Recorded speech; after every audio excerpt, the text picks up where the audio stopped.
Hello guys, आज हम पढ़ेंगे अधिशोषण क्या होता है। अधिशोषण का मतलब होता है एडसॉर्प्शन, मतलब जब किसी ठोस की सतह पर अन्य पदार्थ द्रव या गैस के अणुओं की अपनी ओर आकर्षित करने या उसे अपने पृष्ठ पर थाम लेने की प्रवृत्ति रखते हैं तो उसकी सतह के संपर्क में आता है।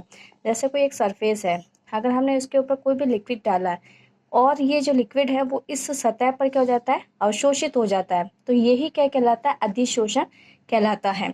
ठोस पदार्थ की सांद्रता केवल सतह पर ही बढ़ती है और स्थूल में नहीं। इस घटना को क्या कहते हैं, अधिशोषण कहा जाता है।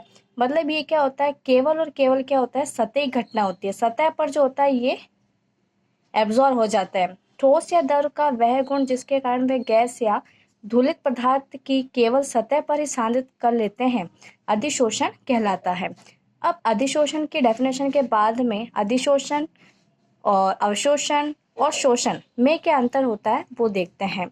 तो इसमें क्या अंतर है, ये एक पृष्ठीय घटना होती है। अधिशोषण पदार्थ का सांद्रण ठोस के पृष्ठ पर ही होता है, केवल पृष्ठीय घटना ही होती है।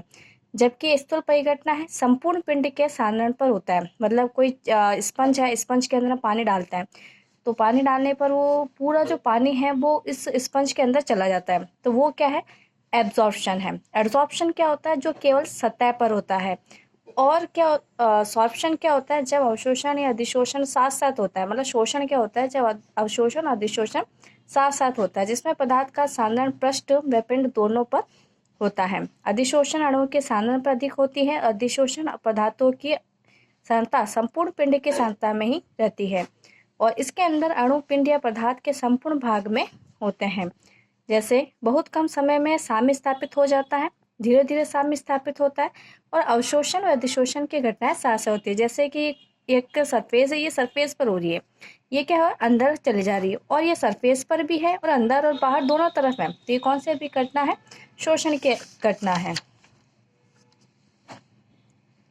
इसी तरह से उदाहरण, क्रूसिबल की सतह पर नमी का सांद्रण, चोक की सतह पर स्याही लगना।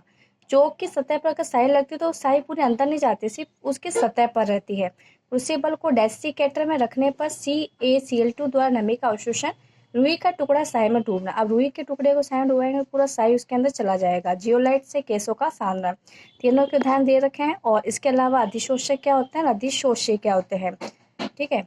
तो वह पदार्थ जो गैस या धूलित पदार्थ को अपनी सतह पर अधिशोषित करता है, अर्थात अधिशोषित करता है। जैसे एसिटिक अम्ल के विलयन में चारकोल का टुकड़ा लेने पर एसिटिक अम्ल चारकोल की सतह पर अधिशोषित हो जाता है। इसी तरह से अधिशोष्य क्या होता है, वह पदार्थ जो अधिशोषक की सतह पर अधिशोषित होता है और एसिटिक अम्ल अधिशोषक का कार्य करता है, ठीक है।